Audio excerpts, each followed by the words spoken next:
Okay.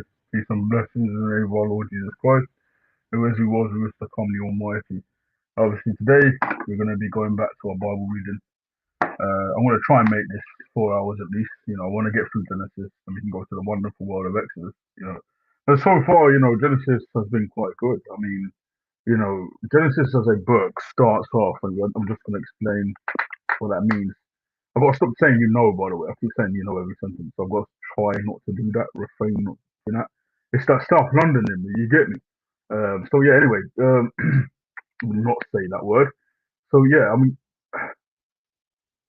so really what this is going to be around, especially the book of Genesis, the whole corpus of Genesis, is going to be centered around Israel's history. We've learnt, of course, of the Exodus, sorry, the Genesis, no, not the Exodus, the Genesis of Israel's beginning. We've learned, of course, of the Noahic flood, Adam and Eve's fall. I think again, my bad. Uh, and we've learned, of course, of you know, I keep doing it, my bad. Of Israel's various trials and errors involved in the various dealings, you see, with um, in the book of Genesis, generally speaking. I'm trying not to say, because I've noticed a lot of my streams, I keep saying, it seems to be a word that I keep on using. It's sort of like a filler word that I keep using. It's annoying. So I'm trying not to say it. But yeah, so Genesis 1, we go through the summary of God's creation of the entire planet, right, of the tiny universe of heavens and the earth, right? In my belief, of course, and this is my opinion, of course, but it's held by scholars, sorry, consensus. When God speaks, he's not speaking audible words. And Augustine mentions this. Of course, Saint John Chrysostom mentions this as well. He's not saying audible words, but instead he's using his active powers of creation. In my opinion, I believe he's using his logos to create. And so Genesis 1 is really going to be a summary of those things. And so an atheist point that, the book of Genesis seems to have a contradiction. There seems to be two creation accounts. What authors like John Morton would say is no, right? This, it's one's a summarization, and then the other is a magnified look at what actually happened during that creation order. Um, when God says, "Let there be light," for example, that cannot in any way be Jesus, because Jesus wasn't separated from darkness. We know that there is no darkness within Christ, so that would be a contradiction in the Bible. You know, we get to Genesis 2. We now see that God is magnifying His, creation, showing us Adam and Eve, or at least Adam, and showing us how Adam named all the animals, etc., etc. But he's instructed Adam to do one specific thing, other than tilling the ground, looking after the Garden of Eden, which he has placed Adam in. Sorry, Adam in. He's also suggested that this he doesn't go near the tree of the knowledge of good and evil. Now, I don't know why that tree is there. There are various arguments in pertaining to why that tree may be there. See, but I mean, generally speaking, and I keep doing it again. I'm still doing the stuff. Generally speaking, it's my opinion, that keep doing the thing. Need to stop. Um, generally speaking, it is my opinion that the tree of the knowledge of good and evil was placed there as a test. I believe that. I don't think there's anything wrong with believing that. By the way, if you notice any wet here, it's because I've just washed my hair, as you should do if you've got dreads, And so yeah, saying again. There needs to be a button every time I say because I need to stop myself from saying it. But anyway, so we've now come to Genesis 3. Obviously, Eve has been created out of Adam's rib. So we've come to Genesis 3, and we get the fall of Adam and Eve. Adam and Eve have decided to disobey God, and in their disobedience, they have separated themselves from the divine. And so, as punishment, God removes them. God curses the ground, and pretty much all humanity is laid to waste. To waste. Where can we reconcile it? How do we get back into the Garden of Eden? Well, comes this redemption plan that God has for his entire creation. We go to Genesis 4, we see that an Abel has been born to Adam and Eve. Cain and Abel are essentially two different sides of this coin. The consequences of eating from the tree of the knowledge of good and evil is that now there is good and evil. So Cain obviously overcomes his brother, kills him, and then we of course spoke about the fact that there seems to be other peoples in the land of Nod and seemingly other areas who Cain is afraid of unaliving him because he has committed this action against his brother. And my points were that they probably were familial descent because it would make no sense for them to, or for him to have the idea that they want to unalive him if there was no familial connection. So it's obvious that they were brothers and sisters of some regard. We don't know when they were born. We don't know how they were born. We just know that they're there. And I'll leave that for you to speculate. That doesn't concern me whatsoever.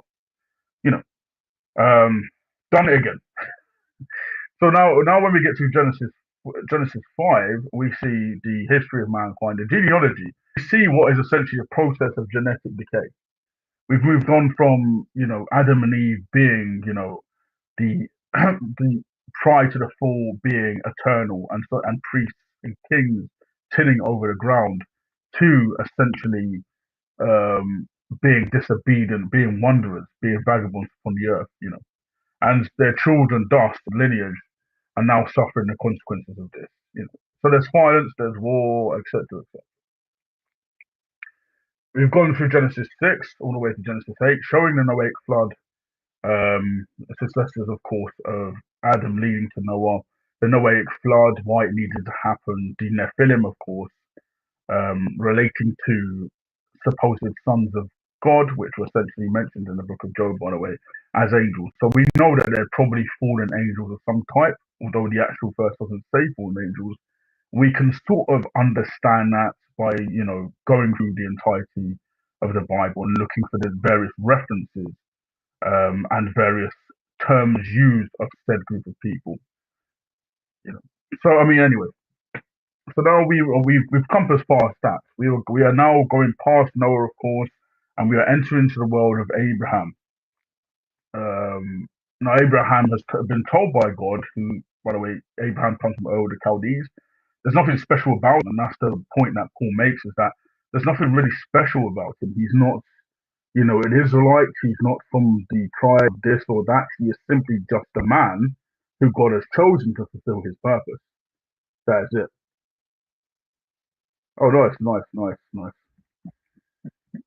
And we've obviously gone through his life story, what he's done, the various hilarious instances where he tries to uh, sell out Sarah as his own sister. God's promise that through him will come a line, a nation, not just a nation, but through him he will have an everlasting covenant with the descendants of Abraham. So everybody who descends after Isaac, essentially read Genesis 7.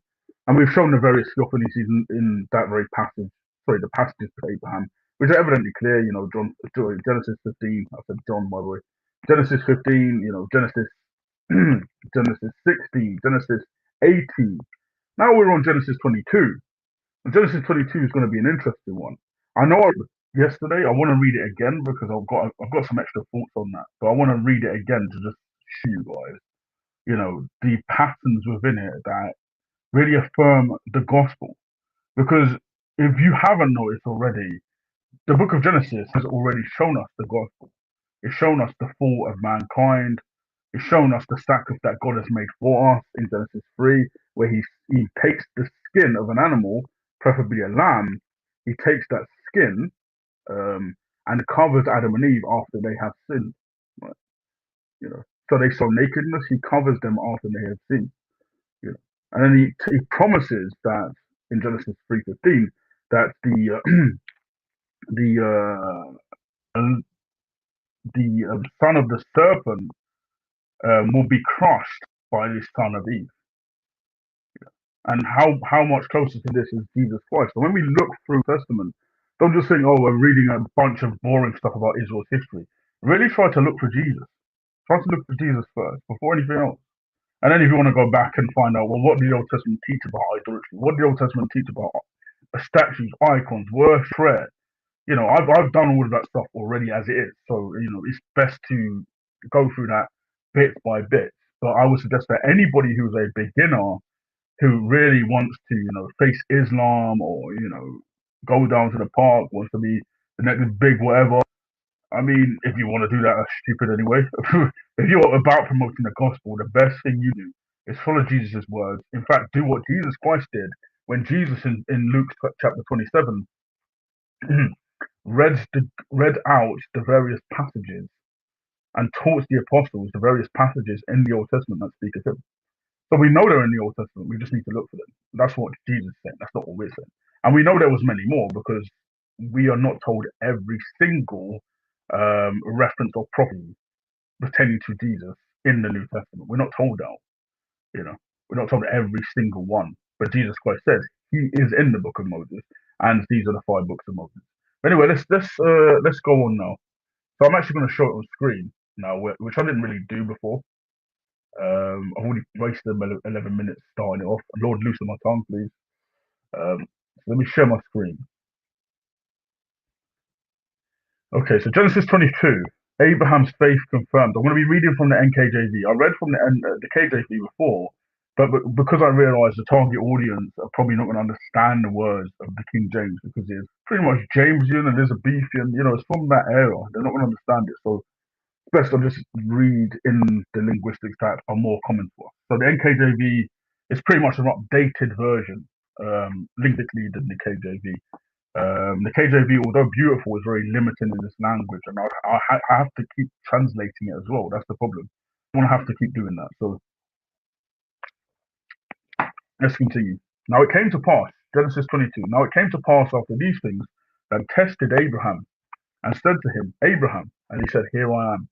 Then he said, Take now your son, your only son Isaac, whom you love, and go to the land of Moriah, and offer him there as a burnt offering on one of the mountains of which I shall tell you. So Abraham rose early in the morning and saddled his donkey, and took two of his young men with him, and Isaac his son, and he split the wood for the burnt offering, and rose and went to the place which God had told him. Then on the third day Abraham lifted his eyes and saw the place afar off. And Abraham said to his young men, Stay here with the donkey. The lad and I will go yonder and worship, and we will come to you. Right. So Abraham took the wood of the burnt offering and laid it on Isaac his son. And he took the fire in his hand and a knife, and the two of them went together. But Isaac spoke to Abraham his father and said, My father. And he said, Here I am, my son. He said, Look, the fire and the wood, but where is the lamb for a burnt offering? And Abraham said, My son, God will provide for himself the lamb for a burnt offering. So the two of them went together. Then they came to the place of which God had told him. And Abraham built an altar there and placed the wood in order. And he bound Isaac his son and laid him on the altar upon the wood. And Abraham stretched out his hand and took the knife to slay his son. But the angel of the Lord called to him from heaven, Abraham, Abraham. I'm going to stop right there. Just briefly commentate on this. So we've established in some ways, right, that God has already promised, Genesis 15, Genesis 16, Genesis 17, that through Isaac, through him, will come many nations.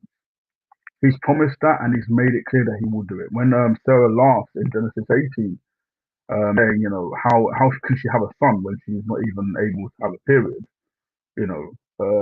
Seemingly mocking God, says, why is she laughing? Like, is it too hard for me to do? And so, God is telling us that he will do it.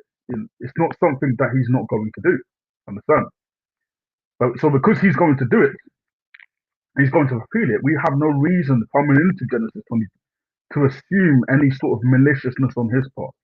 So then why does he do this? Why does he tell Abraham, go and sacrifice your son? In my opinion, this may sound controversial, and this is where I lean more with Calvin in many cases. Calvin had this very view as well. That God is providential in this. God is providential in this. This is a symbol. This is used as a sign. If you read the book of John chapter 9, there's another controversial area of concern. Well, not area of concern, but it's a controversial area of verse where Jesus says of the blind man that Christ is, about to heal. Jesus says, in response to the apostles, he said, Has this man sinned or has his parents sinned? And he says, no, they haven't. Like, this guy hasn't sinned, nor his parents. But this man is the way he is to the glory of God. And so, in my opinion, because the Bible says this, I truly believe that the reason why people have ailments, even diseases, in many cases, in many cases, biblically speaking, is because God has providentially guided that. God has providentially guided that. Not in every case, but in many cases, because God has providentially guided that. And I truly believe that God has no evil on that part. God can do what He wants with His creation. He is the potter who molds the clay, and He can do what He wants with that situation. So yeah, I do take the Calvinist position on that because there is just too much clear indications that God will use anything for His purposes of showing His truth. So again, Paul mentions in the book of Romans, right, that the reason why Romans 4, by the way, the reason why Genesis 15, sorry, Genesis from Genesis 15, for example, where it says, Abraham's faith was counted for righteousness. It was written. It's because it was written not only for Abraham but for us as well. Yeah. And this is the case with this verse. It's written for us. It's to show us what God will do.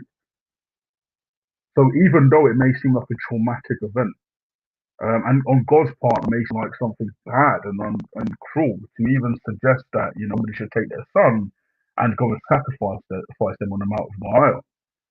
On the other hand, I truly believe that God is sovereign in this, and God did this as a true act of love, to show the world what He will do with His Son on that day when He returns, on that day when He comes, what He will do for mankind.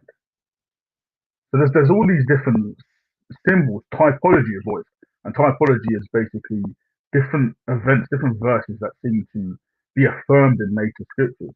This is a kind of typology of what God will do with His Son. And make no mistakes, I believe in penal substitution. I don't believe in the falsehood of Christus Victor, which only focuses on the acts of the devil. I don't believe in the Eastern Orthodox. I believe truly that the Bible teaches penal substitution, that God's Son decided on behalf of us to take our sins on the cross, and to die, to be punished by the Father. And that's what's actually happened. That's what's actually happened. And please the Father to do so. That's why there was 3 days of darkness, But afterwards, what happens? The Son is redeemed. Now those things pertain to the Trinity are a bit weird. It's like, so God basically cursed God. Well, the Bible says that, not me. But the Bible also says that, God took our sins upon Himself. So the question's got to be, what does that mean? Well, we don't separate the essence, so we wouldn't say that, there is now 5 gods, 3 gods, or 500 gods. We'll just say this: we're, within the perfect mind of God, who knows all things, He sees all things. He was aware of the plan of the universe, and through His providence, He found a way to be able to redeem people without necessarily, retracting His statements, without necessarily retracting His law, and condemning the entirety of mankind to eternal separation from Him. So right now, every human man who is not submitted to Christ is eternally separated from God. It's not you're waiting to go to hell; you already are in hell. That's the truth. It sounds controversial, but it's true. If you are not submitted to Christ, if you are not born again, you're already in hell.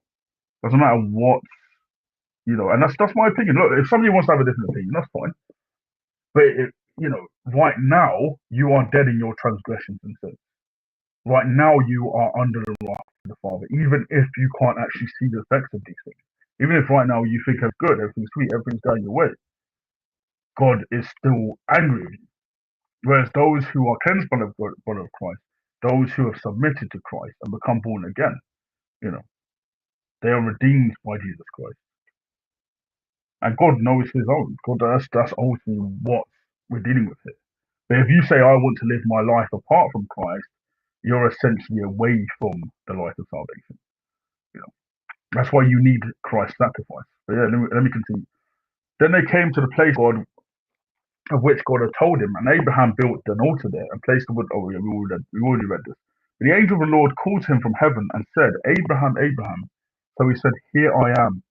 And he said, Do not lay your hand on the lad or do anything to him, for now I know that you fear God, since you have not withheld your son, your only son, from me. Now we know that it was God who originally instructed that Abraham, go and execute his son on Mount Moriah. We know that was what God said because we read from verse 1. We can see that's what God said. And yet the angel of the Lord is saying this very thing and saying, You did not withhold your son from me. Another theophany, showing that the angel of the Lord, although separate from God, is truly God. The angel of the Lord is a title for the Lord. And look at other places where he manifests. For example, he manifests in Genesis 16, for example. Well, the word of the Lord, another title given to him in Genesis 15. So in various passages, you can see the word of the Lord speaking, the word of the Lord talking, the angel of the Lord speaking, and identifying himself as that one who has stated these things. An agent can't do that. Your solicitor can't claim that, for example, if you make a statement, your solicitor can't state, I have said this, identifying himself with you.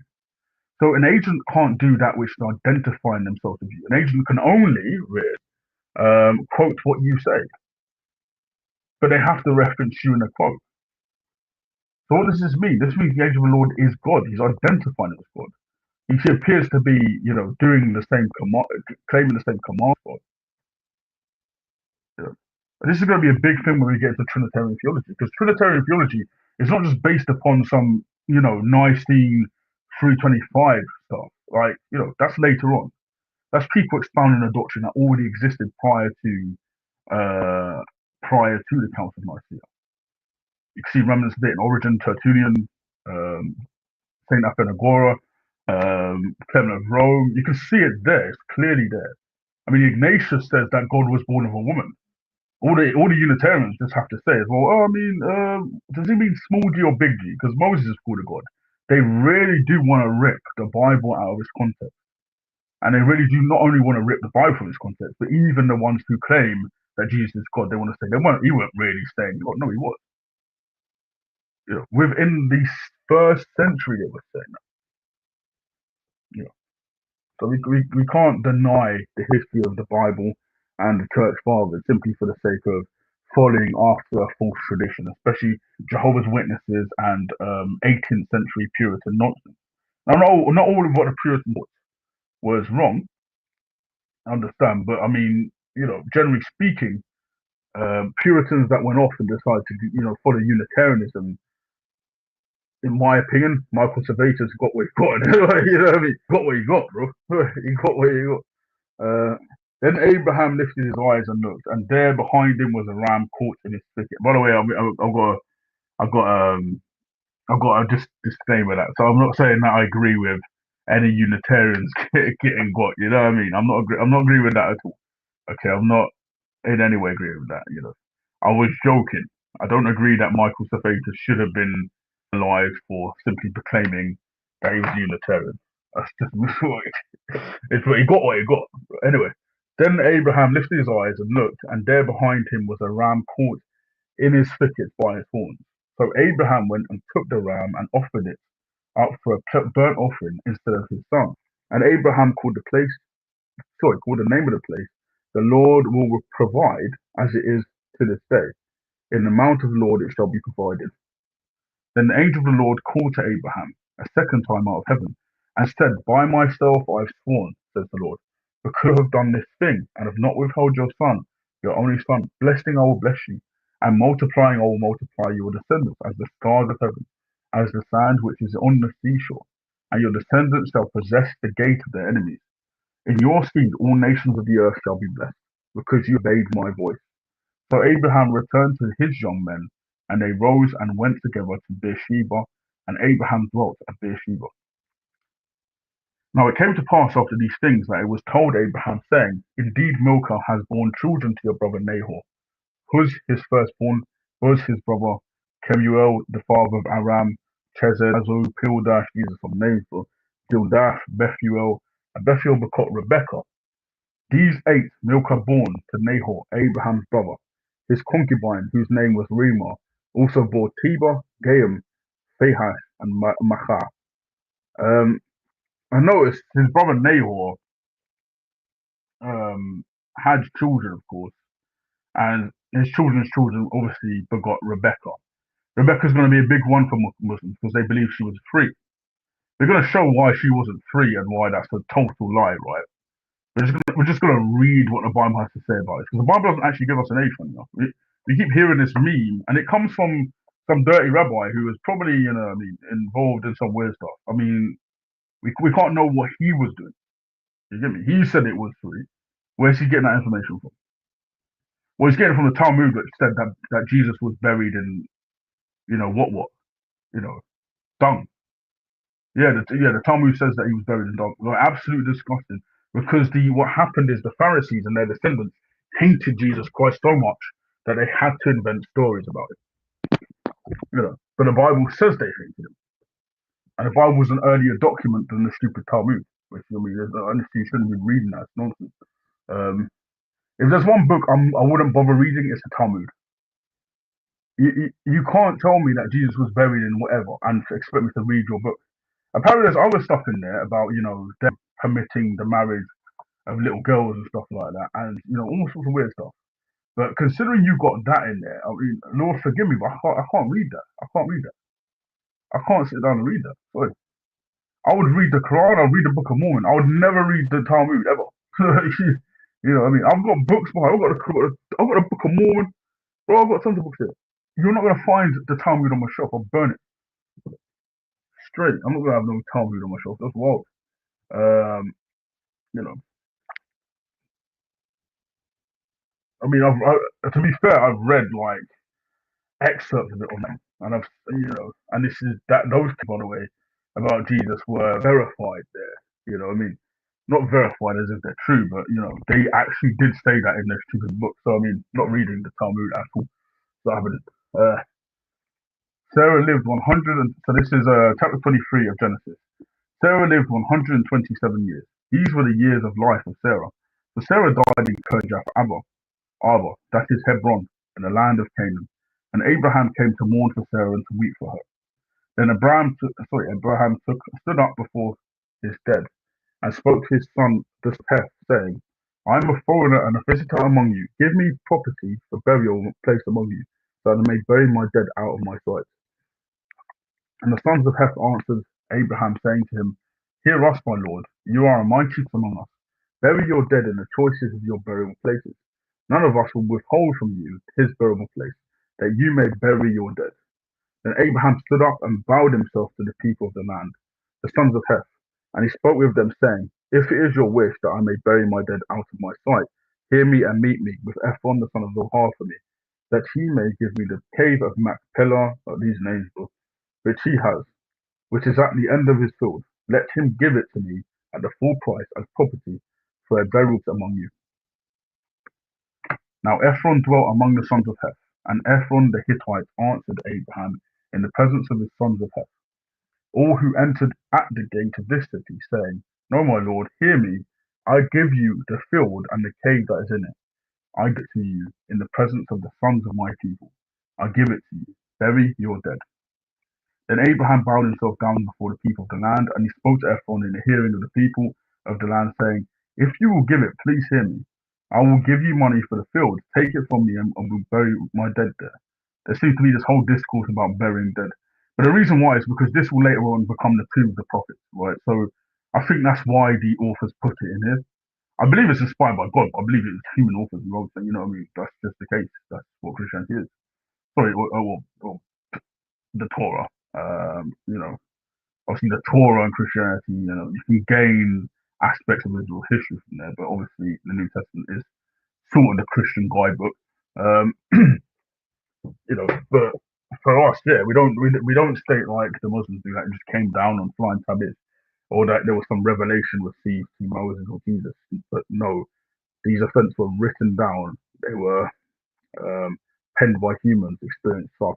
And the reason why I think they're going through this is because it becomes the tomb of the prophets, this area um, of land where he buries, of course, or Abraham, of course, will later be buried. And then, of course, Jacob is buried. And then Joseph is in fact there.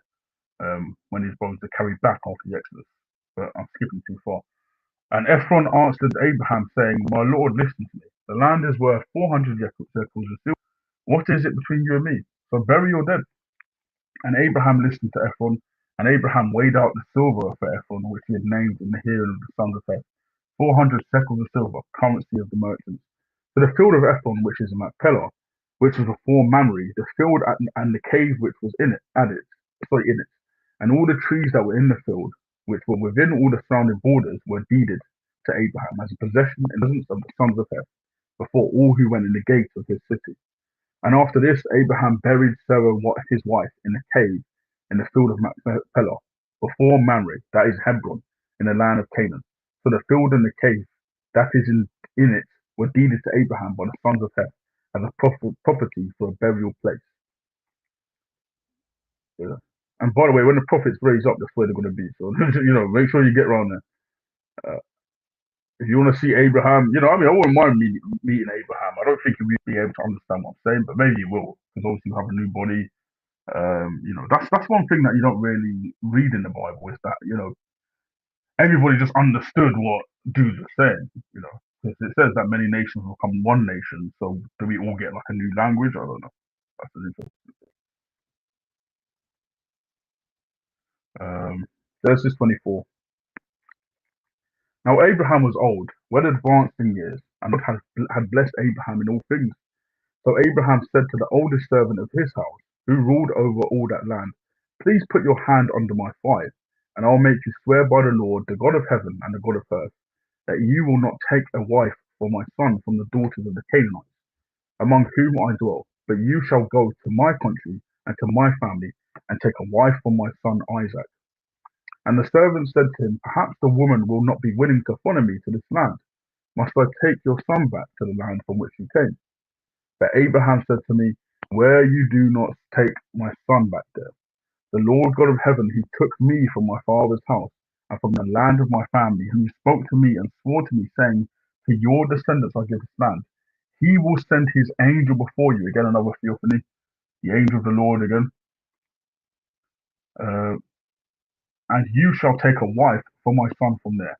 And if the woman, and Rebecca is referred to as a woman, not a child, but with these delusions from these stupid rabbis, she's referred to as a woman, is not willing to follow you, then you will be released from this oath. Only do not take my son back there." So the servant put his hand on the thigh of Abraham his master, and swore to him concerning this matter. Then the servant 10 of his master's camels and departed, for all his master's goods were in his hand. And he arose and went to Mesopotamia, to the city of Nahor. And he made his camels kneel down outside the city by a well of water at evening time, the time when women go out to draw water. Women go out to draw water. Where does it say little girls? Women go out to draw water. I don't know where, fictitious stuff. Fictitious stuff from some of these words. Then he said, "O Lord, God of my master Abraham, please give me success this day and show kindness to my master Abraham. Behold, here I stand by the well of water, and the daughters of the men of the city are coming out to draw water.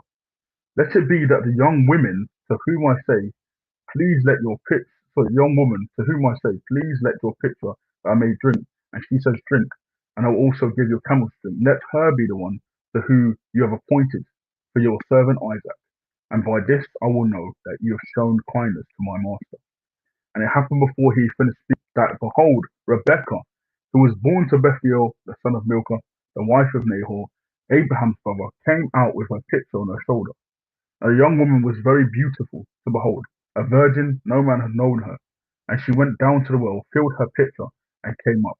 And the servant ran to meet her and said, "Please, let me drink the water from your pitcher." So notice a few things, right? Because remember, we've heard it all before. The Mohammedan, keep saying that, Rebecca was only three.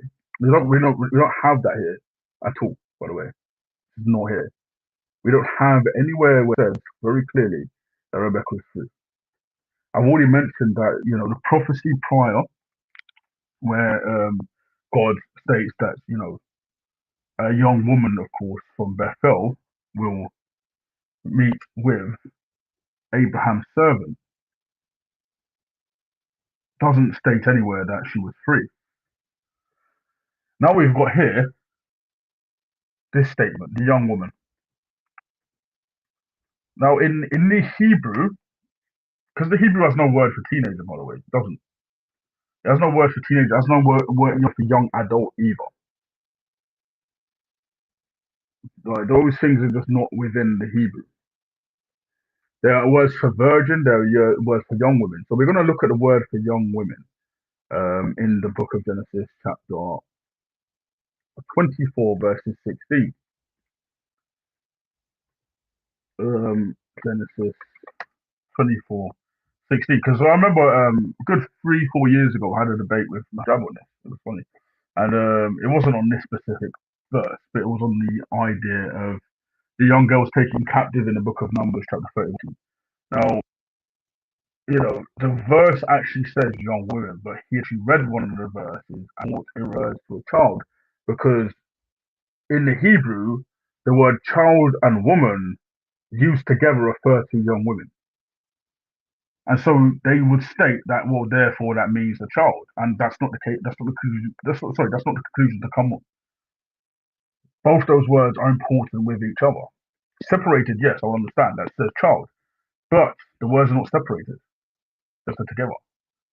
If I say child woman, I'm referring to a young woman within the Hebrew. I'm not referring to a child. You know. Now, considering we've got no age here, anywhere near 3, we've got no reason to consider that it was a child at all.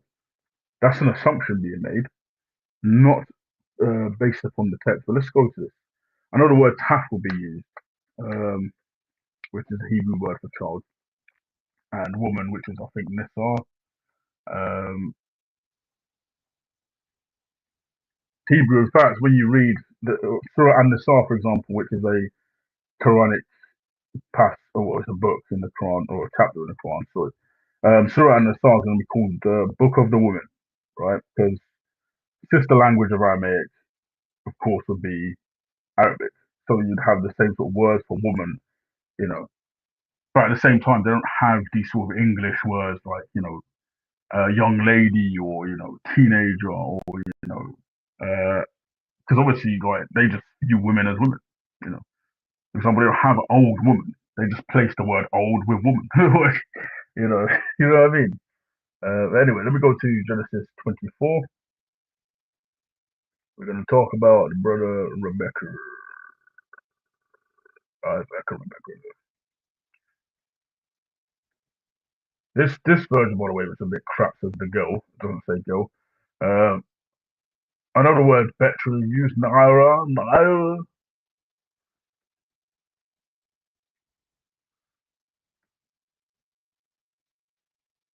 Okay, so here is the actual translation.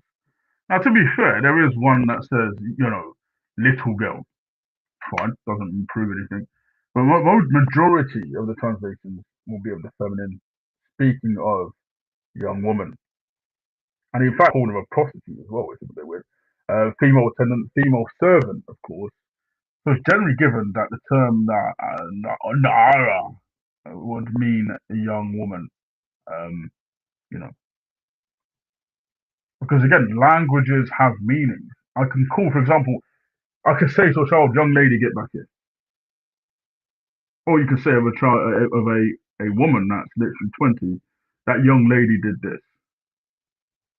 You know, the words themselves they will be based upon the situation surrounding them. The circumstances, who I'm speaking to. So we don't have an age, we can't assume it's free.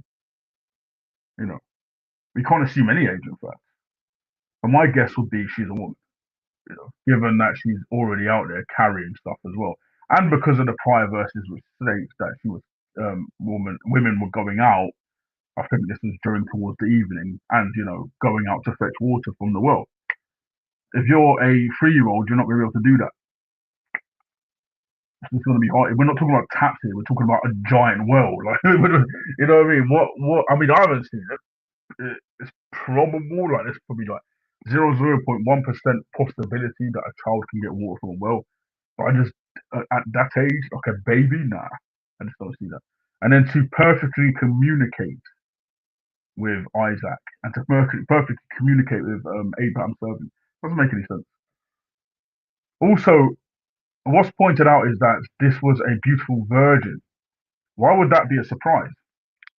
Why would that be some character definition of this young woman? That's because she is a young woman. I wouldn't say that 3-year-old's a virgin, right? It doesn't make any sense. So if further, so those who keep on saying that Rebecca was free, if further questions where their heart is at, because if we follow the line of reasoning, why is it Abraham's servant has said, this person's a virgin? So are you telling me that you asked 3-year-olds whether they're virgins? So she evidently wasn't free. No, it's just it's called a betula, which is typically the term given to a young woman who is a virgin. In fact, it's used in Isaiah 7 verses 14. I think it's Alma is used. There's words like Alma and betula that can be used of young woman or a virgin, you know, depending on the context. Yeah.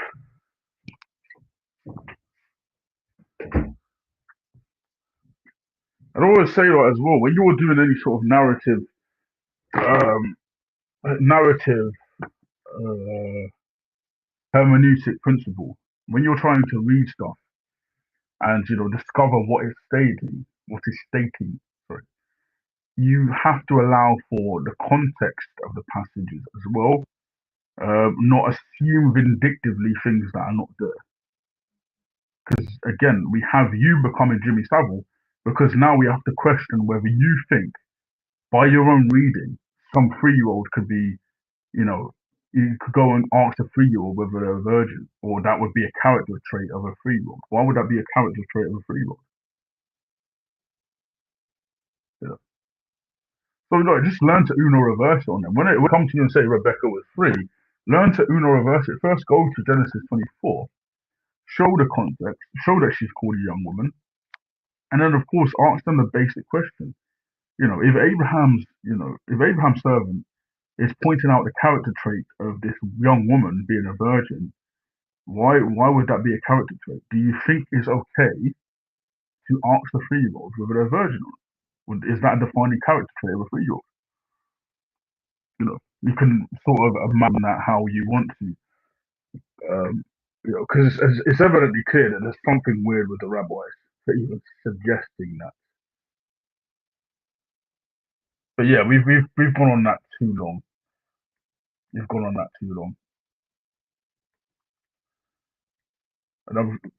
Another good example of God being respectful of women or society as a whole, instead of forcing her to come along. Exactly, you didn't force her to come along either. And that's another good point rolling up Everest, is that there was no forcing here. You know, God basically through his providence, I believe, has guided that situation to happen because you've got, and this is another point for Calvinism, unfortunately, you've got in this story, you've got this Abraham's servants asking God, okay, the woman that comes to draw water, you know, who ask these questions, let her be the one point of view. The one who says that I will give you a camel string, let her be the one point of view, you know. And so he's asked a specific deed to be done by this woman. Now, if it was just the idea of libertarian free will, God could have said, well, I don't really have control over that. She's just going to have to just come over and then maybe they'll have... No, he didn't say that. He didn't say that. Notice he didn't say that. He actually allowed it to happen. Abraham's servant asked for this thing to happen in complete violation of free will, because let's be honest, but then again, not violation. She's choosing to do these things, and yet God's still won over. You get what I'm saying, and that's why I'm not completely opposed to a understanding of this, because it's evidently clear that it is in this verse this idea of providence, God controlling things. And that's something that would be controversial to those who believe in absolute free will. You have to deal with that. And it happened before he finished speaking that, behold, Rebecca, who was born of Bethuel, son of Mamre. Oh, yeah, we already read that. So she said, drink, my lord. Then she quickly let her pitcher down to her hand and gave him a drink. And when she had finished giving him a drink, she said, I will draw water for your camels also until they have finished drinking. Now, did Rebecca the question I want to ask, right, and this is why I wish more people were involved in these Bible studies, man. Did Rebecca truly, like, just genuinely do this of her own free will? Because we've got, I mean, I've already read it out. We've got Abraham's servant saying, look, let this woman do this thing. And then she does it. Is this a coincidence? Nah, that's not coincidence. You know? Nothing in reality is coincidence. You know? Then she quickly emptied her pitcher into the trough, ran back to the well to water, and drew for all his camels. And the man, wondering at her, remained silent so as to know whether the Lord had made his journey prosperous or not. The Lord had made his journey. What did the Lord do? Well, not violate, because there's no violation there. He utilized his providence in this situation. So it was when the camels had finished drinking that the man took a golden nose ring weighing half a shekel and two bracelets for a wrist, weighing 10 shekels of gold, and said, whose daughter are you? Tell me, please, is there room in your father's house for us to lodge? I just want to sorry, I just want to mention, not make sure, I just want to mention that, in my personal life, I mean, as of recently, right, I've had something occur which was bad. And I remember I had a dream, recently, right? And it was of me basically pulling a pin out of my finger. I didn't know what it was, but I felt just relieved that it was gone. And then I got told news that was pretty good. I was like, wow, this is great. You obviously won't know this, but yeah, I felt like God in that moment was utilizing His providence. That the pin that was in me was taken out. You know, only my wife would really know this. Only those around me really know that that's God. You know, and God does warn us through dreams as well. Just gotta bear that in mind.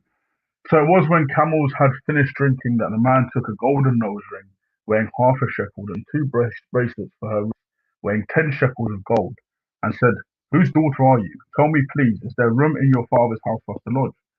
So she said unto him, I am the daughter of Bethuel, Milcah's son, whom she bore to Nahor. Moreover, she said to him, we have both straw and feed enough and room to lodge. And also, one thing that needs to be addressed is she is the daughter of Bethuel, Milcah's son. That may be an arg against the idea that she is, in fact, old in age of whatever, free or whatever. But the issue there is that we don't have a definite time point between between Bethuel's birth. We don't have a definite time point of that. And the Bible's very sporadic like that. It doesn't give us an exact time frame there, um, of when exactly Bethuel, or sorry, Milk had Bethuel, and when Bethuel had Rebecca. We don't know that. We've got general understanding. If you read, for example, Genesis, I think it's 23. You've got general understanding, but not as much to go on. And the same, unfortunately, with the summarization of the genealogy of Adam. We don't know every single person born that time. We don't know who was born before. There clearly was people born before that. So the Bible's really summarizing the stuff. So don't take it too seriously. Don't connect the numerics and think, oh yeah, it's evident that Rebecca was whatever age. No, we have to understand that the Bible is not telling us everything; it's summarizing. Imagine if the Bible told us everything every single individual prophet did and said. Man, it wouldn't be this size. It really wouldn't. Then the man bowed down his head and worshipped the Lord. And he said, blessed be the Lord God of my master Abraham, who has not forsaken his mercy and his truth towards my master. As for me being on the way, the Lord led me to the house of my master's brethren, so that the young woman ran and told her mother's household these things. Now Rebekah had a brother whose name was Laban, and Laban ran out to man the well. So it came to pass when he saw the nose ring and the bracelets of his sister's wrist, and when he heard the words of his sister Rebekah, saying, thus the man spoke to me, that he went to them, and there he stood by the camels at the well. And he said, come in, O blessed of the Lord. Why do you stand outside? For I prepared the house and a place for the camels. Then the man came to the house, and he unloaded the camels, and provided straw and feed for the camels, and water to wash his feet, and the feet of the men who were with him. Food was set before him to eat, but he said, I will not eat until I have told about my errand. I noticed there was camels, right? This is Middle East areas, man. There was camels knocking about, man. This is, yeah, proper Middle Eastern areas. This doesn't mean it's Islam. It just means there was camels. You know what I mean? You don't have to drink their urine. It doesn't even say that here. And he said, "Speak on." So he said, "I am Abraham's servant. The Lord has blessed my master greatly, and he has become great, and he has given him flocks and herds, silver and gold, male and female servants, and camels and donkeys. And Sarah, my master's wife, bore a son to my master when she was old, and to him he has given all that he has." Just checking the comments to make sure. Rodriguez says, "I think she did it of her own free will, and that God provided for her and for him how they would both be happy. My mistake if I heard the question wrong on the side." Okay, so on the one hand, I do believe she had free will, but the question was not that. So rolling up Everest. So what? I'm off. Rolling up Everest. The question really is going to pertain to the previous idea that the Abraham servant had. Abraham's servant said, "I've got to be very clear." Abraham's servant said, "You know, the woman you want for me, right? Sorry, the woman you want for Isaac, right?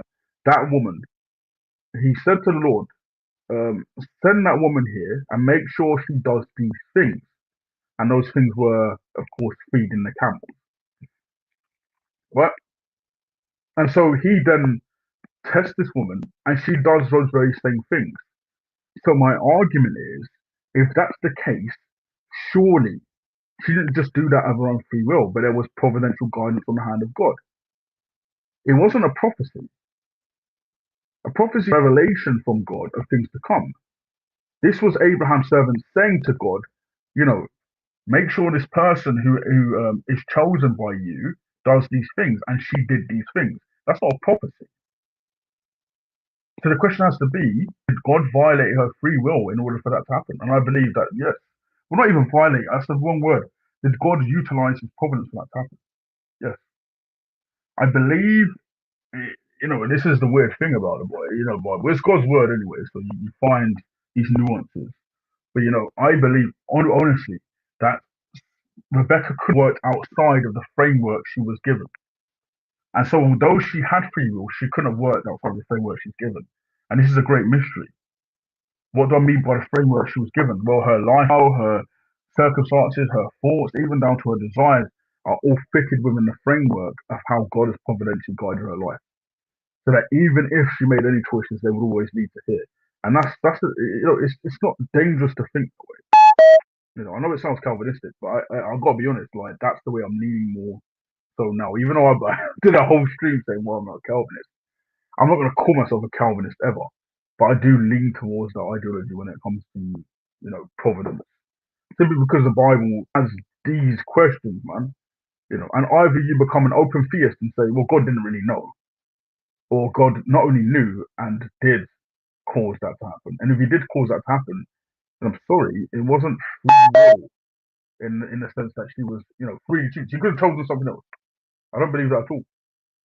I'm going to be honest. I don't believe she could have chosen anything other than deciding to feed the camels, sorry, water the camels of Abraham's servants. He could not, in any sort of way, have done anything else.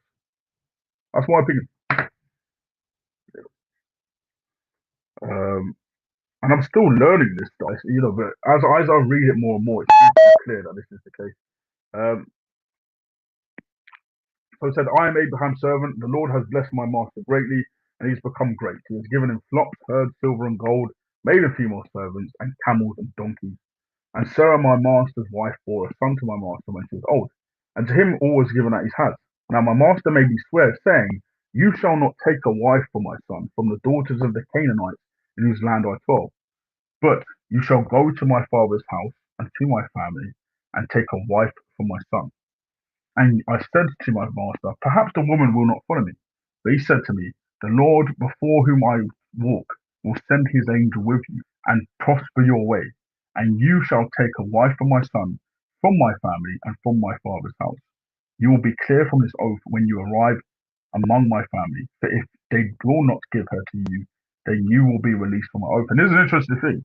Why would he say this? And this is where, this is why, of course, have a sort of diversity of opinions on this, because then why would he say this? You will be clear from this oath when you arrive among my family. If they will not give her to you, then you will be released from my earth. You know, so there is the possibility. You see, he's obviously saying there is the possibility that Rebecca could not have been given to the family. You know, but again, like this is Abraham speaking, who obviously is a prophet. He's speaking from his own volition, but also he's saying that these things will happen, suggesting that God has already told him these things will happen. It's really hard to understand. And this day I came to the well and I said, O Lord God of my master Abraham, if you will now prosper in the way in which I go, behold, I stand by the well of water, and it shall come to pass that when the virgin comes out to draw water, I say to her, please give me a little water for your pitcher drink. And she says to me, drink, and I will give you a camel for your camels also. Let her be the woman whom the Lord has appointed for my master's son. And so that's my point, right?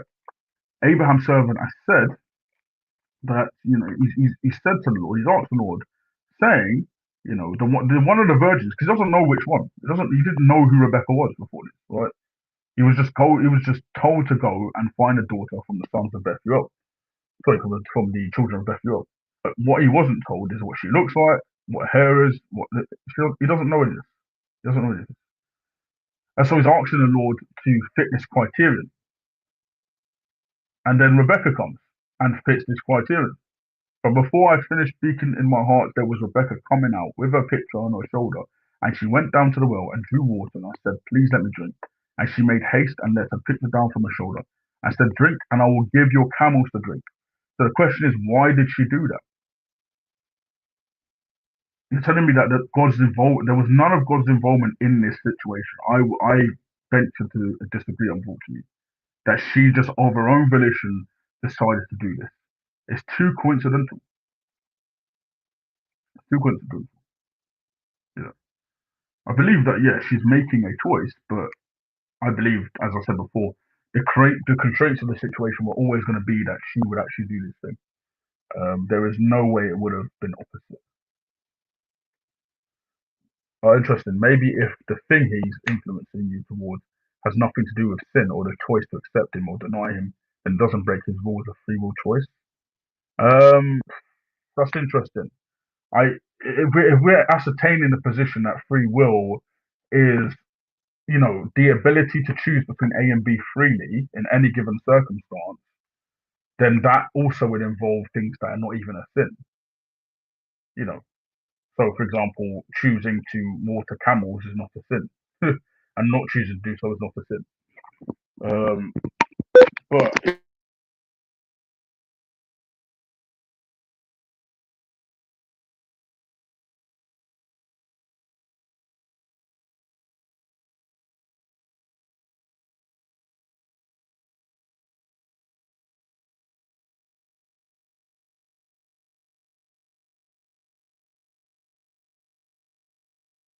hello, hello, hello, hello, hello. Okay.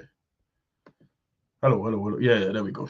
So there's things pertaining to actions of any kind, and you say that she has intrinsic free will of any kind, but he violates that, then yeah, that would be a violation of free will, you know. But I believe that, and this is where compatibilism in a lot of ways works, because I believe that God is providential over people's actions, in any sort of sense, without necessarily violating his own commands or without violating his own laws. And this is the interesting thing. What does it mean for a person to sin? Are they truly in and of themselves violating people's laws, or are they being, in a way, is their entire life providentially guided to do this thing? And I truly believe that God can providentially guide somebody without it being his fault. That it comes down to desires. Are desires things that I'm freely choosing to have and have control over, or do I have the choice to break free from any given desire? And Genesis 4 is an interesting one, because God says to Cain, sin desires to rule over you, and he says, he will consume you if you let him. So you do have a choice there over desire, but I think it's interesting. It's not something that I could answer, to be honest, without getting into the weeds of it. it's a very hard thing to understand. Do human beings rationally have free will, or do they not? We've got to answer that question. And what does it mean to say free will? Is free will itself an illusion? You know, I've got to come out of this for a sec because this has got me rolling. Is free will an illusion? Is it working now? Is it working now? Sound good? Sound good? Good here? Good? Uh, oh, okay, it's back. About to say, but yeah. So that was my point when I was answering about free will. I was basically saying that it could be the case in a compatibilist sense that God is providentially guided this situation, yet people are choosing to do such things. It's kind of like you've got on the bike, God's pushing you. You know what I mean? Like, what I mean? You're still, doing what you're going to do, but God's pushing you. But it's weird. It's a strange, weird amalgamation between free choices, actual actions that you are doing, and God's providence. And I'll just say at this moment in time, I don't know. I don't know. But it seems to point towards the idea that, in some way, shape, or form, God does control even human actions. And I don't know what that means.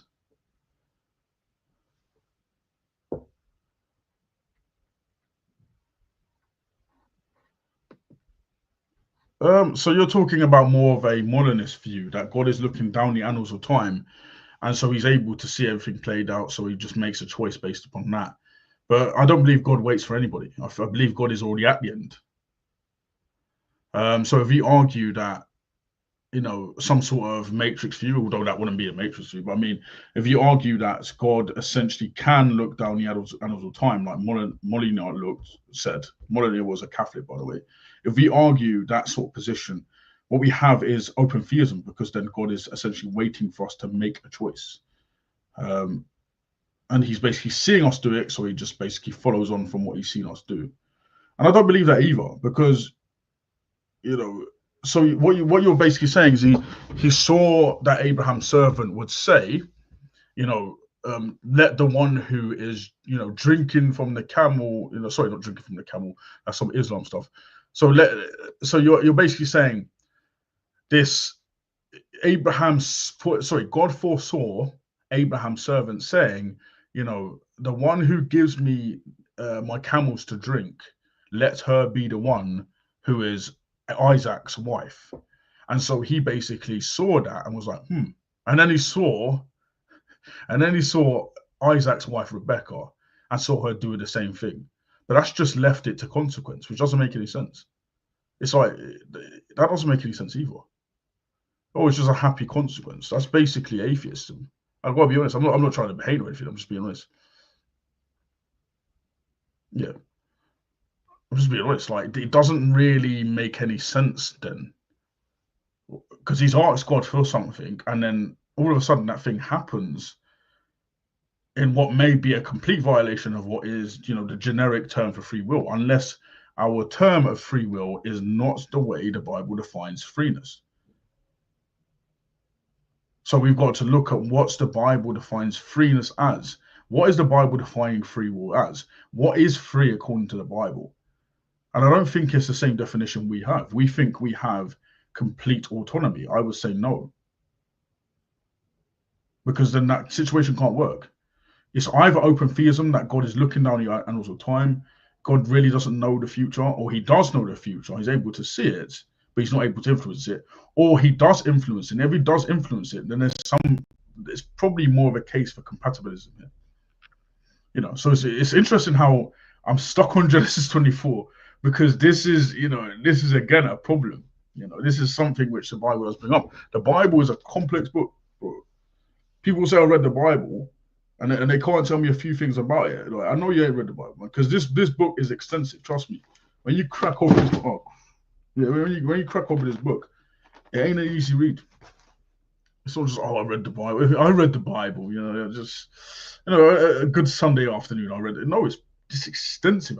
You ask yourself so much questions. You end up buzzing your head. You know what I mean? Because you ask yourself so much questions. By the way, I don't know what the hell's going on in my head. Wash the hair. Anybody got dreads knows, man. The dread game's wild, man.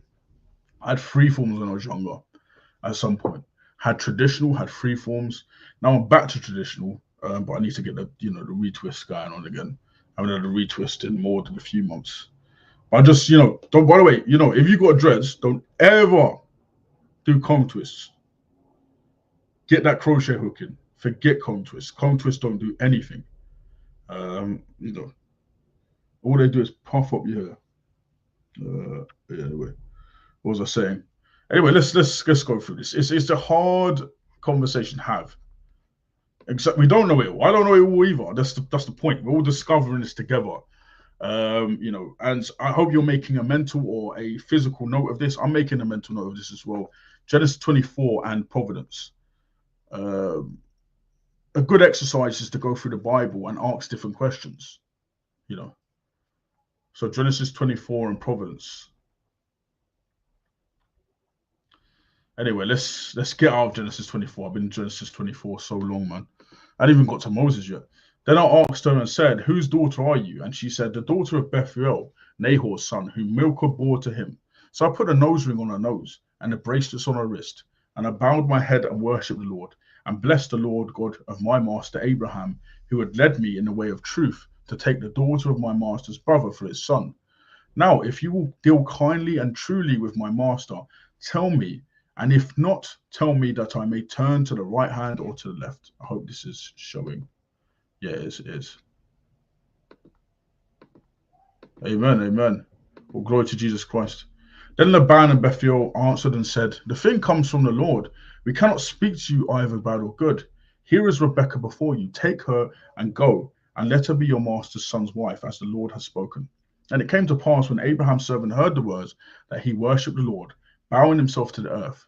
Then the servant brought the jewelry of silver, jewelry of gold, and clothing, and gave them to Rebekah. He also gave precious things to her brother and her mother.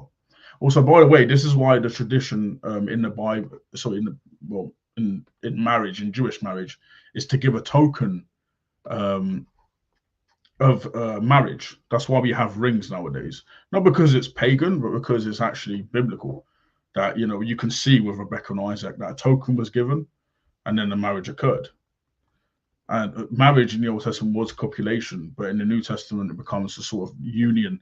And even within Jewish thought, there is the idea that you would sign the contract, you would agree to some rules, whatever, before the community, and then you would go home, do the do. You get me? So that's generally what marriage is. And he and the men who were with him ate and drank and stayed all night. Then they arose in the morning, and he said, "Send me away to my master." But her brother and her mother said, let the young man stay with us. Sorry, let the young woman, not young man, let the young woman stay with us a few days at least. 10, after that she may go. And he said to them, do not stop me, since the Lord has prospered my way. Send me away so that I may go to my master. So they said, we will call the young woman and ask her personally. Then they called Rebekah and said to her, will you go with this man? And she said, I will go. So they sent away Rebekah, their sister, and her nurse, and Abraham's servant and his men. And they blessed Rebekah and said to her, our sister, may you become the mother of thousands, of 10,000s, and may your descendants possess the gates of those who hate them. And I've noticed, right, the other verses Muslims will use, and not just Muslims, Unitarians, or some of them, and even Jews would use, or some Jews, not all Jews, to try and state that Rebekah was free because she had a nurse. Assuming, of course, that a child, couldn't be weaned by their mother. And what is a nurse? What does that word mean? It can mean a manifold things, like a nanny, for example. Like generally, people back in those times would have nannies. A aunt, for example. A slave of their house. Generally speaking, that's what would happen. I don't think nurse is a great translation. In fact, let's see what the word actually here is. Because I don't think nurse is a great translation, unfortunately.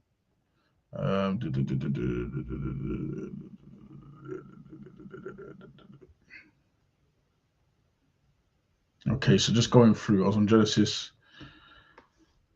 So we're on Genesis 24. I'm just looking at the references here on Blue Letter Bible. This is what I usually do.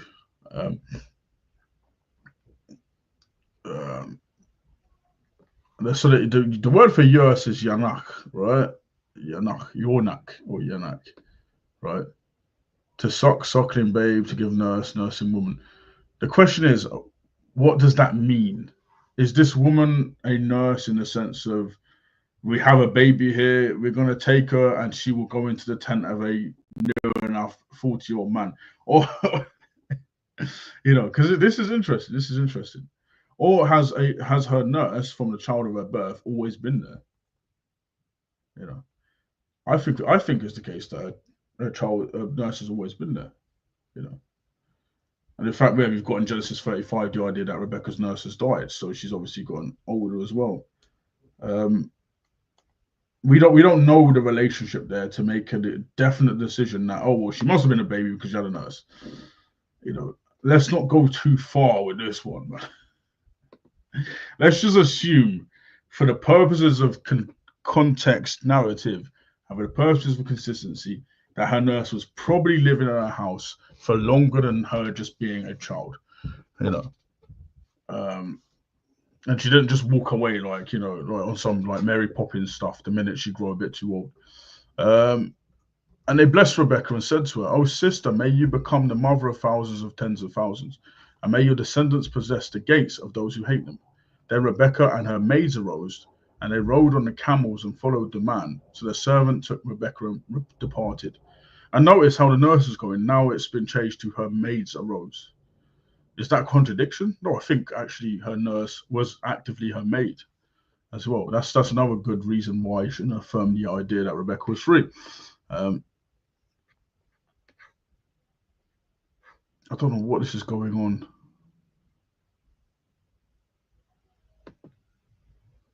Okay, sorry. I don't know what was going on there. Now, Isaac came from the way of Beer Lahai Roi. Obviously, Beer Lahai Roi, Genesis 16, the place where Hagar saw God. For he dwelt in the south, and Isaac went out to meditate in the field in the evening. And he lifted his eyes and looked, and there the camels were coming. Then Rebekah lifted her eyes, and when she saw Isaac, she dismounted from her camel. For she had said to the servant, "Who is this man walking in the field to meet us?" The servant said, "It is my master." So she took a veil off and covered herself. She took a veil and covered herself. And the servant told Isaac all the things that he had done. And Isaac brought her into his mother Sarah's tent, and he took Rebekah, and she became his wife, and he loved her. So Isaac was comforted after his mother's death. What the idiots will say this was a 3-year-old. What 3-year-old runs up in the tent? I don't know. These people, you've got to be jaded to say stuff like that. Honestly, it's mad. It is mad to even assume that stuff. That is depravity to assume that that's a 3-year-old. It was clearly a young woman. Okay, Genesis 25. Abraham again took a wife, and her name was Keturah, and she bore him Zimram, Jokshan, Midian, Ishbak, and Shua. It's funny how Abraham took another wife. Like, he's literally in his hundreds now, and he's just like, you know what, fam, man still needs to go at it. He's like them old man outside bookies, fam. They were just like, trying to still hunt after girl. Okay, I've got a message from Amy.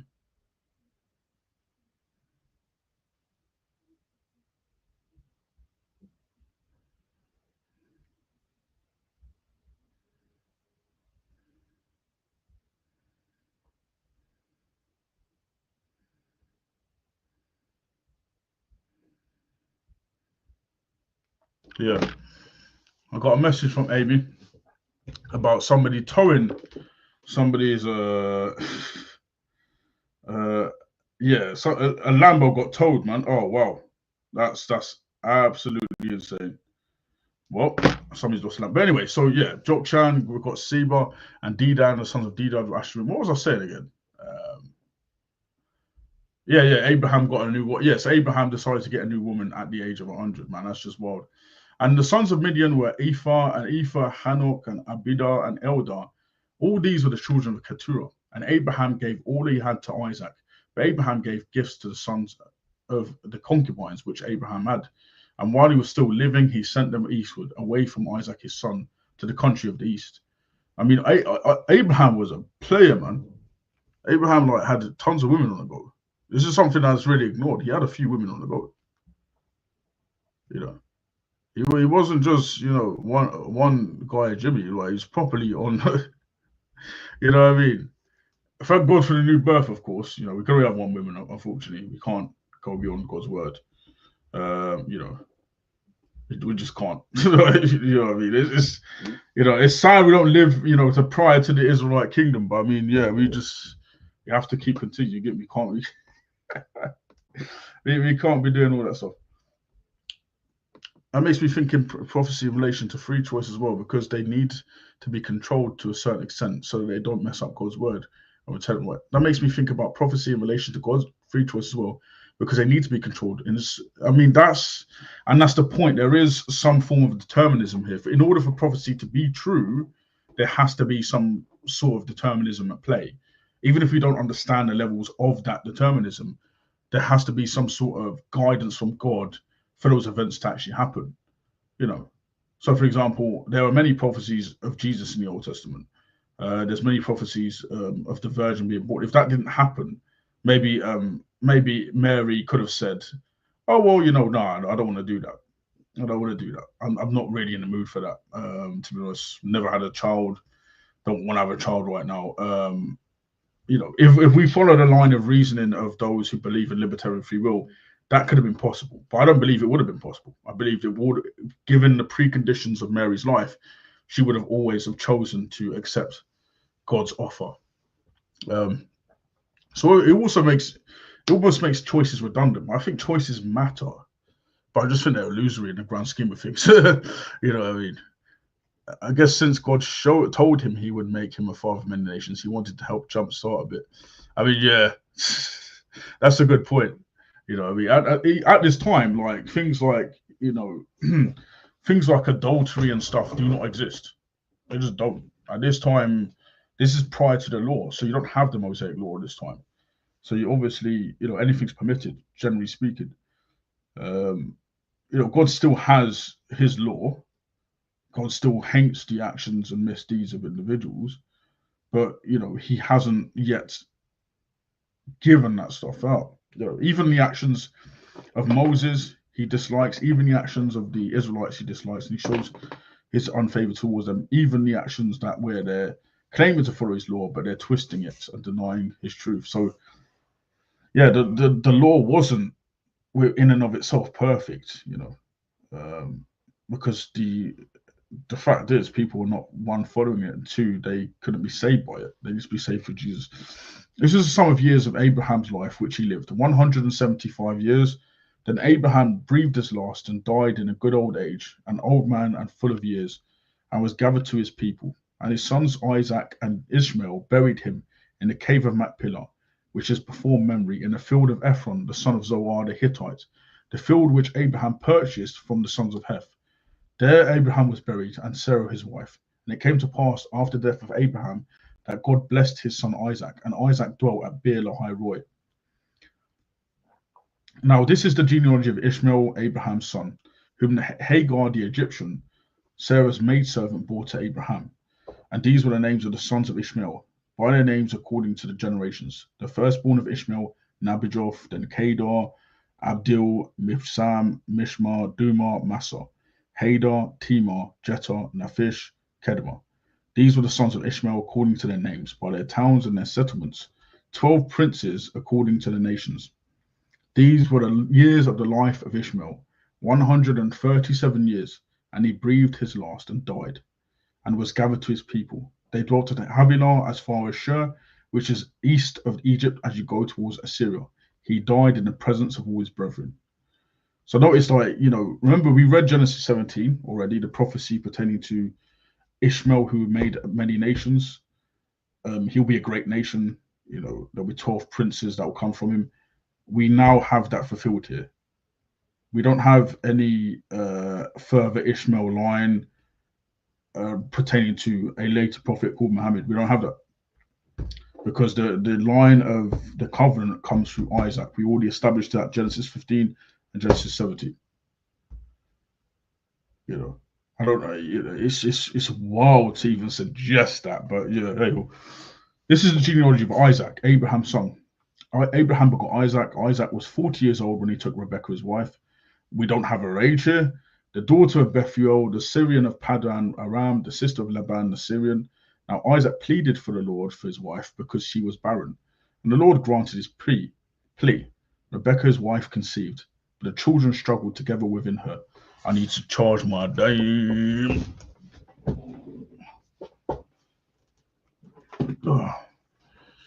Oh, mate, you guys are gonna love it when we get to like Leviticus, mate, and Numbers. Mate, I probably will end up skipping a few. I'm sorry, Lord, but I would need to skip a few of those verses in Numbers.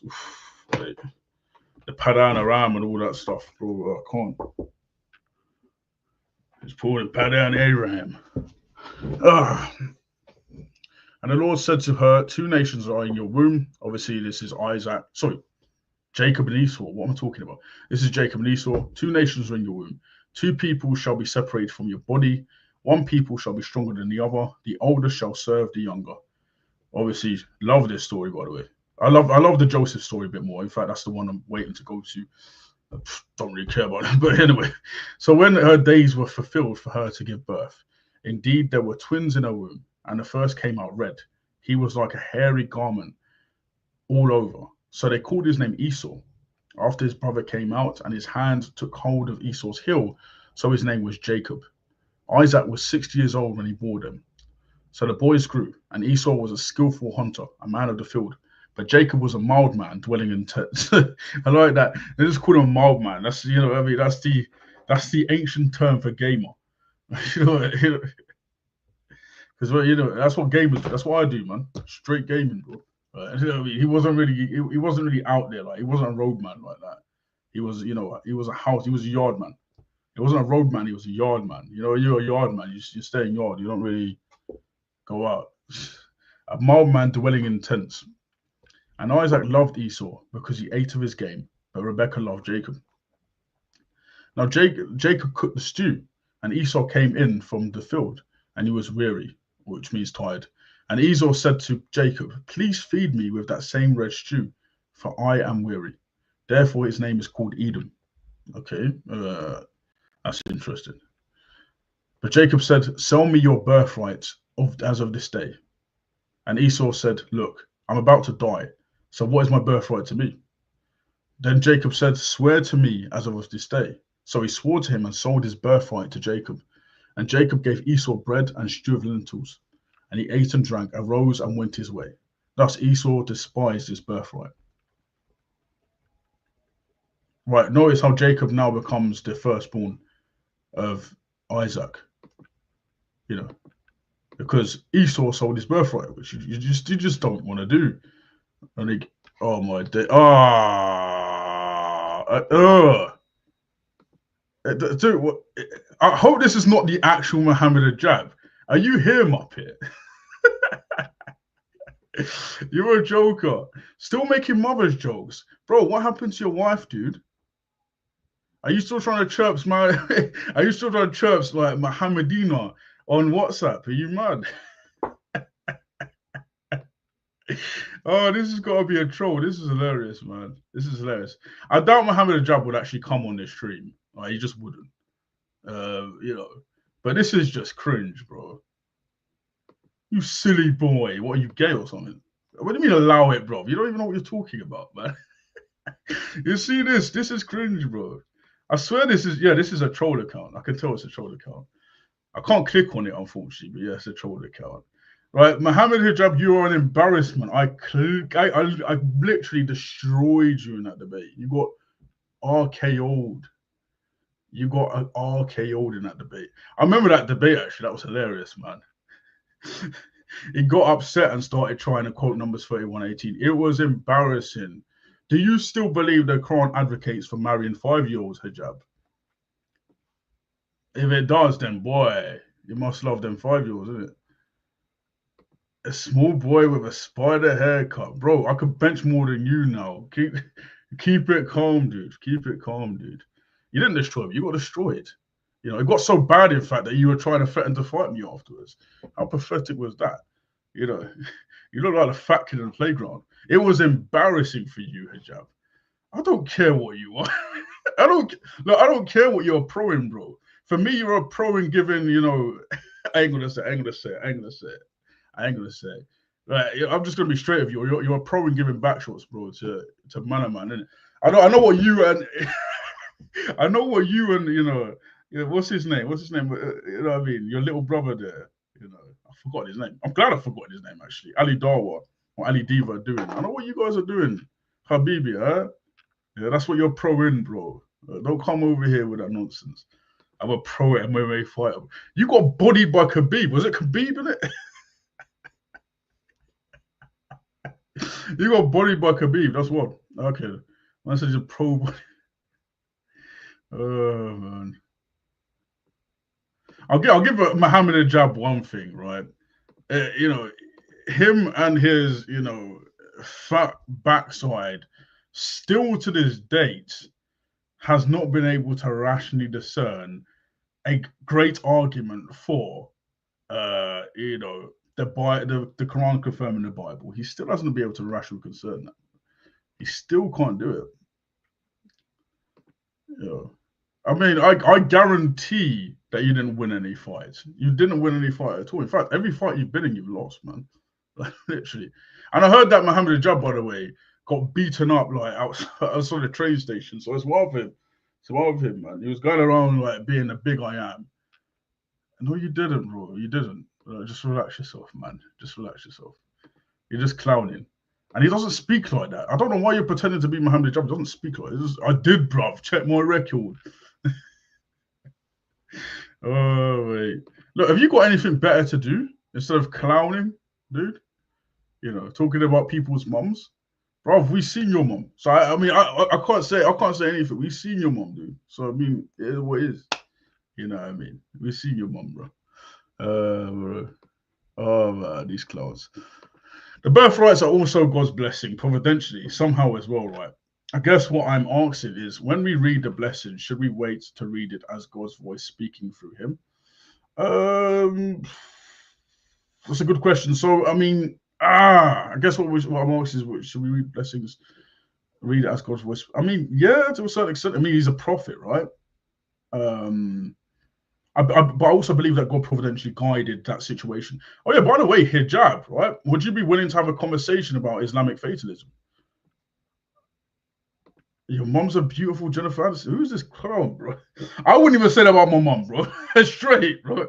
So I mean, I take that as a compliment. I don't mind, bro. I'm sure my mom would take that as a compliment as well.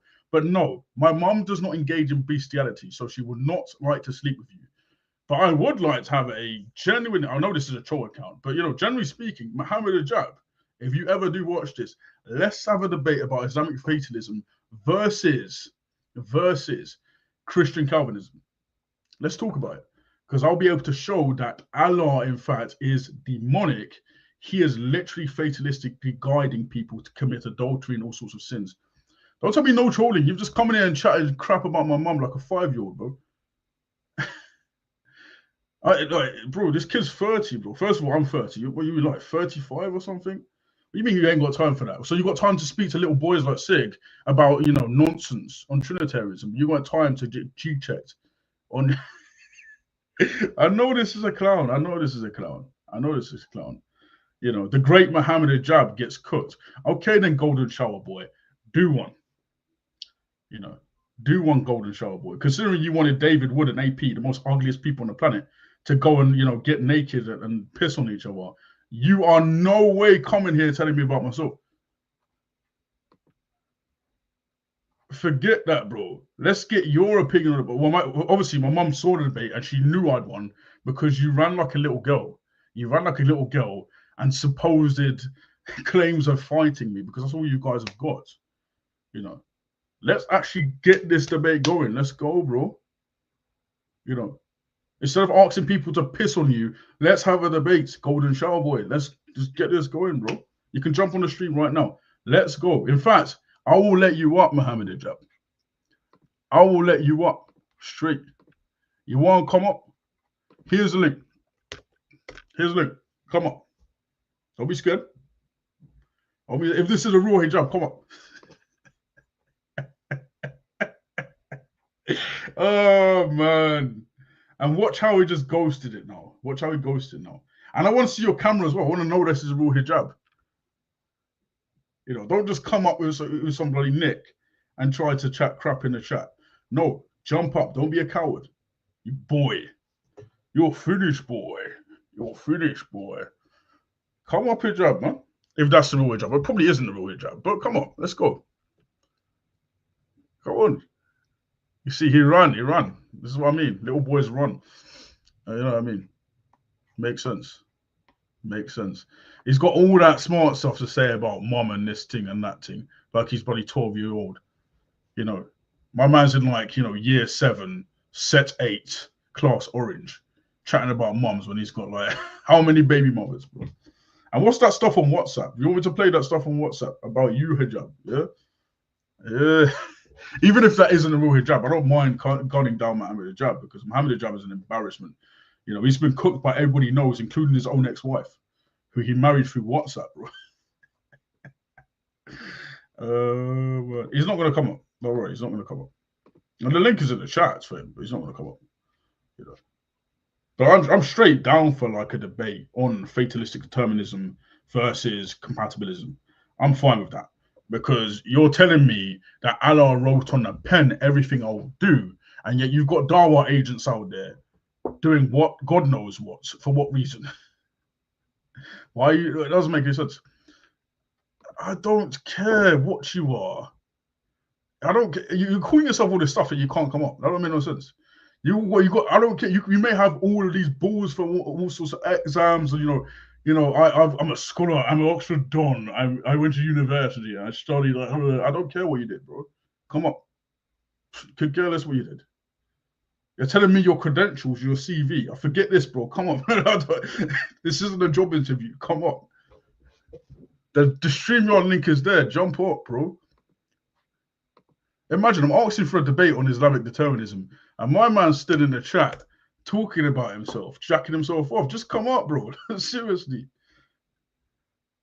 Yo, this isn't David Wood's channel where you can just tell 2 grown men who look like the back of a horse's end to go and pee on each other. This is not that case, bro. You know what I mean?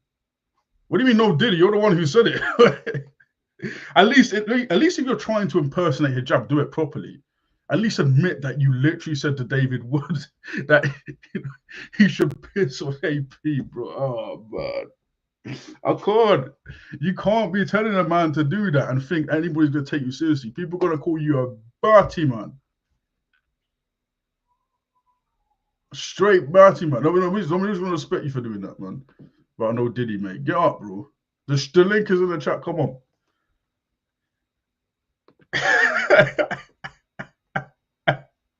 Look, whatever they want to do in their private life is not my problem. I'm asking for a debate on Islamic determinism. If you can't do that, get lost. You know, come on. Stop telling me some nonsense. Jump up, bro. Stop being scared. You know what I mean? I've already cooked you once in a debate. That debate was honestly, the easiest debate I've ever had. You know, you tried to state that the hadith in which it says that people go to war at the age of 15 is wrong. You tried to tell me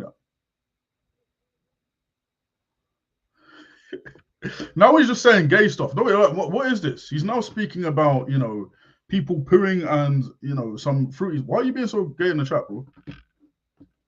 Have you switched sides or something? You're no longer into Muslims, you're now into Christian, man. Why are you talking about fecal stuff and all this? Just jump up. I don't know what it is.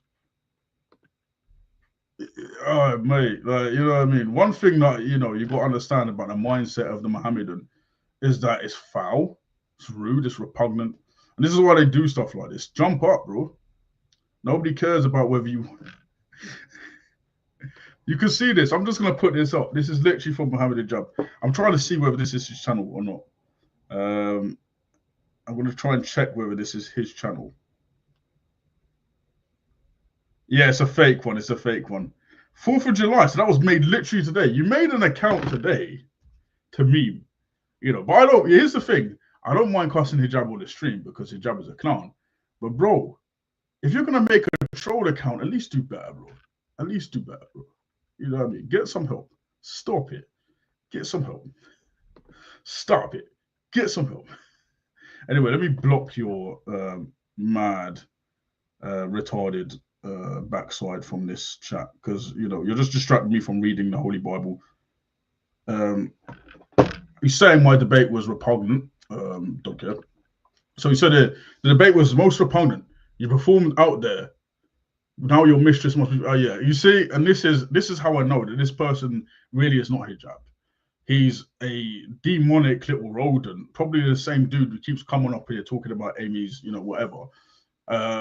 He's insane. This is what I call dumb people with no life. The incels who come up here and gaggle. If you want to be an incel, go and do it somewhere else. Don't come on here. You're nonsense, bro. You dumbos, bro. Pretending to be a hijab.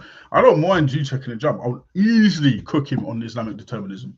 But one thing you're not going to do is come up here and run your mouth about mistress and whatever, bro. Get lost, bro. Just because no girl would ever go near you with a 2-inch barge pole, mate. That's up to you. You know what I mean? And I'm not even claiming to be the thing out here, the greatest man out here, you know what I mean? Gets all sorts of women. I'm not claiming that at all. Right? But, fam, the fact is, you obviously are not preoccupied with anything else other than me. You're a low-life sack of anyway. Let me continue. Let me continue. That was funny, though. We had a Muhammad hijab invasion. But actual Muhammad hijab, I will literally cook you on determinism. So say when we can have that debate. There was a famine in the land besides the first famine that was in the days of Abraham, and Isaac went to Abimelech, king of the Philistines, in Gerar. And the Lord appeared to him and said, "Do not go down to Egypt. Live your life in a land which I shall tell you. Dwell in this land, and I will be with you and bless you. For to you and to your descendants I give all these lands, and I will perform the oath which I swore to Abraham your father. And I'll make your descendants multiply as the stars of heaven. I will give to your descendants all these lands, and in your seed all the nations of the earth shall be blessed. Because Abraham obeyed my voice and kept my charge, my commandments, my statutes, and my laws." So Isaac dwelt in Gerar, and the men of the place asked about his wife. And he said, "She is my sister." For he was afraid to say, "She is my wife," because he thought lest the men of the place kill me for Rebekah, because she is beautiful to behold. Now it came to pass, when she had been there a long time, that Abimelech, king of the Philistines, looked through a window and saw that there was Isaac, showing endearment to Rebekah his wife. Then Abimelech called Isaac and said, "Quite obviously, she is a wife, so how could you say she is my sister?" Isaac said to him, "Because I said, lest I die on account of her." And Abimelech said, "What is this you have done to us? One of the people might soon have lain with your wife, and you would have brought guilt on us." So Abimelech charged all these people, saying, "Who touched this man or his wife shall surely be put to death." Now we have the same instance. I don't know what it is about Abimelech. He keeps attracting people who keep asking him, he keeps saying to him that this is my sister. And I don't know why Abimelech needs another wife. Why is Abimelech Abimelech, this obviously may not be the same Abimelech. Maybe it would be a descendant of the same Abimelech. But, it's funny how Abimelech just gets basically totaled by Isaac's descendants. Coming in and just basically saying, "Yeah, this is my sister." I mean, is it the case in this case? I mean, this would technically be, in my opinion, a lie. Whereas Sarah was the half-sister of Abraham, directly, Abraham isn't the brother of Bethuel. There is therefore, this isn't the same sort of connection. So that is a lie. And there is, again, we see this thing going on in the Bible where we have lies going on, where people have lied. I'm not saying that, lying in and of itself isn't a sin. I'm saying that we've got instances like this where, there's evident lying. It's just the case, Whilst you could argue that Abraham didn't lie because Sarah is his half-sister, you can't really say that about Rebekah and Isaac. It's interesting how this story is repeated here with Abimelech. And Abimelech said, "What is this you have done to us? One of the people might soon have lain with your wife, and you would have brought guilt on us." So Abimelech charged all these people, saying, He who touches this man or his wife shall be put to death. Then Isaac sowed in the land and reaped in the same year 100-fold, and the Lord blessed him. The man began to prosper and continued prospering until he became very prosperous. For he had possessions of flocks and possessions of herds and a great number of servants, blah, blah, blah. And then Abimelech said to Isaac, "Go away from us, for you are much mightier than we." Then Isaac departed from there and pitched his tent in the valley of Gerar. Okay, yeah, in the valley of Gerar, and dwelt there. And Isaac dug the wells of water which they had dug in the days of Abraham his father, for the Philistine had stopped them up after their death of Abraham. He called by the names which his father had called them. Also Isaac's servants dug in the valley and found a well of water running there. But the herdsmen of Gerar quarreled with Isaac's herdsmen, saying, "The water is ours." So he called the name of the well Isaac, because they quarreled with him. Then they dug another well, and they quarreled over that one also. So he called its name Sitnah. And he moved from there and dug another well, and they did not quarrel over it. So he called its name Rehoboth, because he said, "For now the Lord has made room for us, and we shall be fruitful in the land." Then he went up from there to Beersheba, and the Lord appeared to him the same night and said, "I am the God of your father Abraham. Do not fear, for I am with you, and I'll bless you and multiply your descendants for my servant Abraham's sake." So he built an altar there and called on the name of the Lord, and he pitched his tent there. Then Abimelech came to him from Gerar, from Asuph, one of the friends, and Phicol, the commander of his army. But they said, "We have certainly seen that the Lord is with you." So we said, "Let there now be an oath between you, and let us make a covenant." So there's again Abimelech's covenant.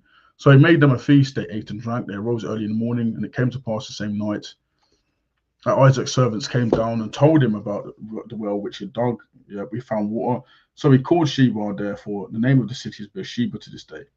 When Esau was 40 years old, he took his wives as Judith, the daughter of Beeri, the Hittite, and Basemath, the daughter of Elon, the Hittite. And they were a grief of mind to Isaac and Rebekah. They were a grief of mind. You know, they must have annoyed Isaac and Rebekah. Anyway, I'm going to break for now. I'm going to give it a break for now. So yeah, we saw obviously Mohammed Niqab come up here. Which wasn't really Mohammed Niqab, it was just a troll running his mouth. And that seems to be the case every single stream. We've got one troll that comes up here and rolls his mouth, comes. You know what I mean? Don't do that. Just get lost. You know, stop it. Get some help. But anyway, I'm going to take a break for now. So I'm just going to basically cook people. You know. Now, with by the way, with TikTok now, I've been able to get on it, and you know, I've been able to sort of stream from there. But what's happening now is that TikTok has rules where you need to have 30 minutes of footage up there first, and then you need to then do this for 3 days, and then they will unlock you allowing guests up. So I will be allowing guest ups hopefully soon. TikTok is another kettle of fish. There's going to be trolls on there. But I don't mind. But you see the link is in the chat, so if you want to come up, then you can come up. And that's fine. Do pets go to heaven as well? We've got hamster there as well. But yeah, what was I going to do? So right now I'm just going to look for funny arguments against Christianity. I actually want to respond to something as well. Okay, in fact, this was hilarious.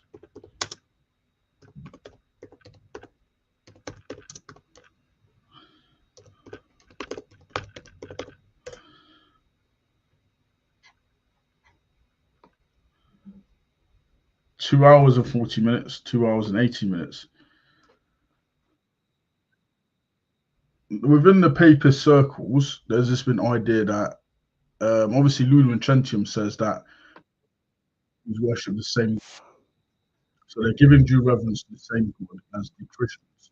Us manage and automate our entire service operations with efficiency and with no code needed. IT, HR, ops, or any other department, everyone can manage ticketing their way and stay on the same platform. So we can create a unified experience for our customers. And AI has our back, freeing our time and speeding up ticket resolution. Every incoming ticket is automatically categorized. and the repetitive issues get resolved. Okay. Whatever tickets are left get routed to the right available rep with recommended resolutions and next steps. And you can see it all here on our dashboard. We customize them to focus on identifying company needs and opportunities so we can finally be also showcase our business impact. Turns out my job doesn't have to be that chaotic. With Monday Service, we can handle any volume of tickets with ease and provide the best service there is.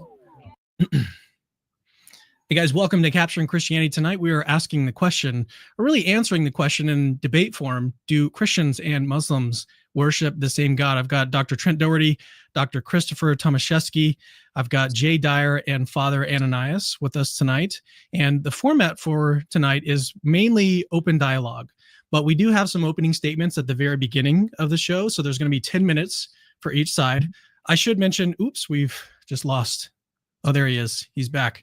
Father Ananias, his video dropped out for a second. We're back. So each side is going to have 10 minutes. Dr. Trent Doherty, Dr. Christopher, they are on the affirmative side. So they are Catholic. They are answering this question in the affirmative. So they've got each 5 minutes for an opening presentation. Then we're going to turn it over to Jay and Father Ananias. They've each got 5 minutes for their side. And then we're just going to go to open dialogue. And then toward the end of the show, if we have time, we'll do some Q&A with you guys. So with that said, we're going to jump right in. Last thing I'll mention before we get into the debate is we are going to, I've got bios for each individual debater presenter here. I've got that linked in the description of the video if you want to learn more about any person that you're hearing from today. So let's go ahead and now turn it over to Dr. Trent Doherty for his 5-minute opening statement. All right, great. So in the fall of 1990, as a young evangelical, I went to Liberty University to be the research assistant for Dr. Norman L. Geisler. He has since passed away, God rest his soul, but he was one of my main first mentors. And while there at the Liberty Center for Research and Scholarship, I worked on a number of books with him, one of which was Thomas Aquinas, an Evangelical Appraisal, subtitled, Should Old Aquinas Be Forgot? Another one was called Answering Islam, that was co-authored with a student of his that was a former Muslim. And for the research for that book, we had to read the Quran cover to cover and take notes on 3x5 note cards. Yes, this is the fall of 1990. And so I had the opportunity at that time to read the Quran cover to cover, which I had not really anticipated. And I have read it, not cover to cover since then, but I've returned to on it with some good friends of mine, one of the groomsmen that was. By the way, when you watch this debate, a ton of garble. I never heard so much crap from Catholics about pertaining to their false god of the Muslims. Never really heard it. Dyer was right, of course, pertaining to worship and reverence of God. He cites their own, sources to suggest that they do believe that they are worshipping the God of the Muslims, showing inconsistency of their position. And he's just saying some stuff about, in virtue of their, believing in a God, they worship God. Oh, without the Son, you cannot have the Father, which is evidently clearly in the Bible. It's a shame that I can't see that that's also pertaining to his icon worship, but, is what it is. But anyway, that I will come back to that at a later time. Anyway, God bless. Take care.